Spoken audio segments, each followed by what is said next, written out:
Welcome back. More on our breaking news now from Baltimore in the US, where a ship has brought down a road bridge.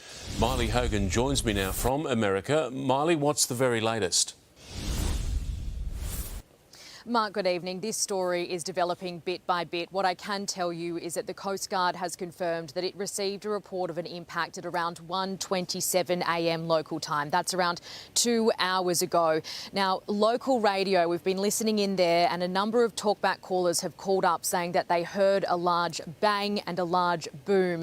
Now, a number of authorities are rushing to that area. Roads around that bridge have now been blocked off. They are asking people to stay away from this area while they try to respond to this. You can clearly see in the vision of that collapse that there are cars on that bridge. There are multiple reports that there are now vehicles in the water. A number of emergency crews are now heading that way to do what they can. This was a cargo ship that hit this bridge. It is the Francis Scott Key Bridge in Baltimore. Now, that cargo ship is registered to Singapore. That's all we know about it at this stage. When we do have more information,